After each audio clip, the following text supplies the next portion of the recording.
His face was fixed in a gruesome grin, so the light reflected off his single gold tooth. Oh crap, I swore as I jolted awake.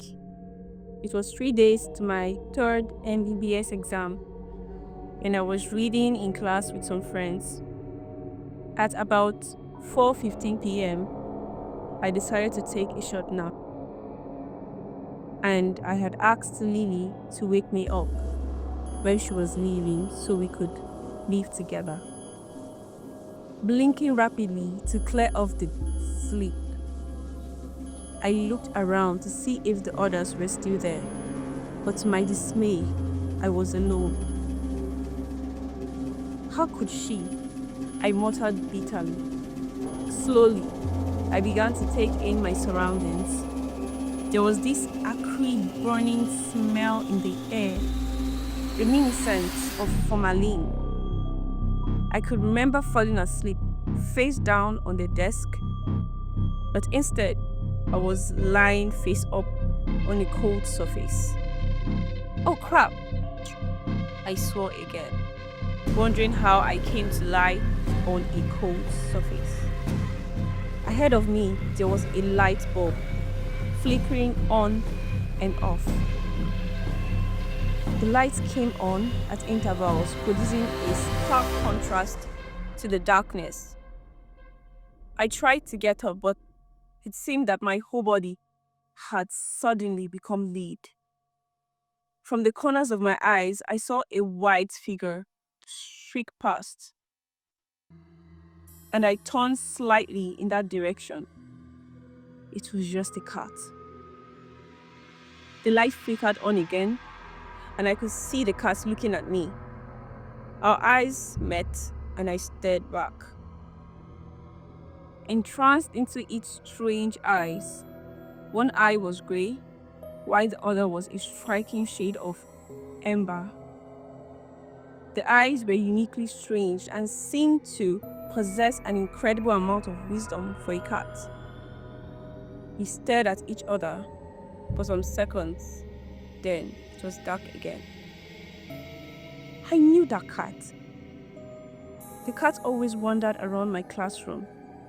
I was always the first to come to class in the mornings, and most times I would meet it on the stairs or exiting the class or on the roof of the dissection room.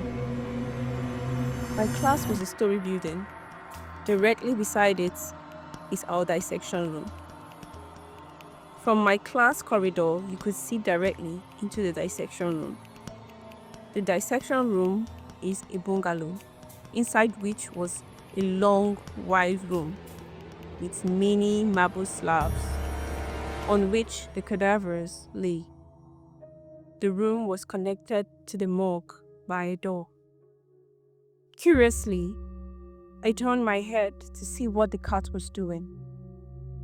It jumped from one marble slab to the other. It would sniff around and then move towards the head area of the cadaver. Unfortunately, the only source of light was a sliver of light peeping into the room from under the door. It was dark and my eyes had problems adjusting to the darkness, so I squinted. The cat was kissing the cadaver. I watched, paralyzed with terror, as it jumped from one body to the other, doing its macabre kiss thing. The overhead bulbs flickered on and off in quick succession, as if mimicking the rapid pounding of my heart.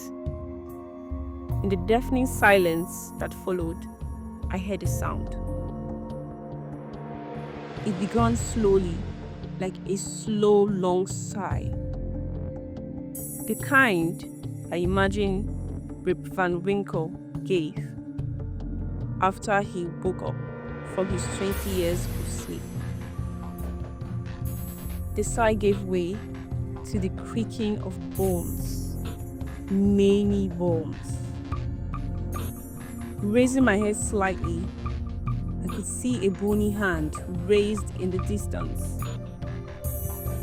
I decided that it could only be a figment of my overstressed mind, and I shut my eyes tightly as if to ward off the images. But when I opened them seconds later, I noticed that the bodies were all sitting up on their marble slabs.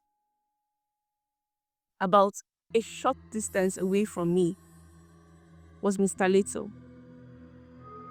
He was a huge cadaver, and I had nicknamed him Mr. Little on account of his very small, shrunken penis. I remembered playing around with his penis while dissection was going on. His back was turned to me, but I was able to recognize him from the bullet hole at the back of his head. Suddenly, he turned to face me. His flattened lips twisted in a sadistic smile. His left eyeball was dangling by a tiny nerve. The entire left side of his face had been peeled out, exposing the muscle beneath, with the peeled out skin flapping by the side. He grinned again, and I shuddered in fear. The light bulbs were on now, but instead of their normal full glare, they gave off a low, eerie light. He leaped down from his slab in a fluid-like motion and sauntered towards me. His face was fixed in a gruesome grin, so the light reflected off his single gold tooth. I tried to move my body, but I couldn't. I wasn't tied down or anything, but it just seemed like I was being weighed down by a heavy weight. He was getting nearer.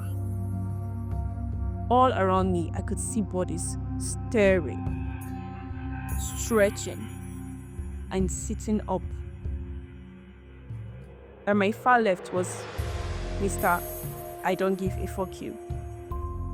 So named because some silly boys in my class had fixed his left hand so that his middle finger was perpetually raised in a fuck you.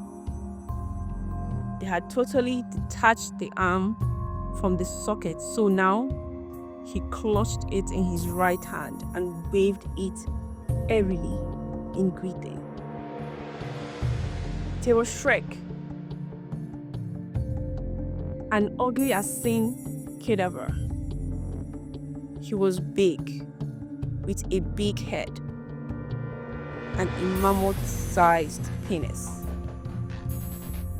He was walking towards me, his big head moving slowly from side to side, while his huge member swung widely like a pendulum. His abdomen had been dissected open and his intestines hung out of it.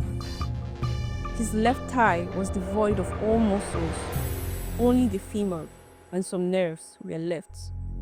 I looked around, wondering where Preeti was. He was a beautiful male specimen, good looking even in death. He was the only cadaver nobody abused. He was almost respected even. Girls would often sigh and wish he hadn't met a cruel fate. Some guys would even stand to admire his well-formed body and almost perfectly sculptured face. Students often wondered why he had ended up a cadaver, a toy for medical students. I saw him now, standing apart, looking sadly at me. He his empty eye socket. Right now, I could remember our first day in the dissection room. Our lecturer had admonished us to respect the bodies, but we had all blatantly disobeyed him, torturing and violating the bodies for our morbid fun.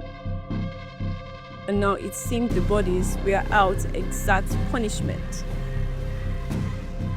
and I was the scapegoat.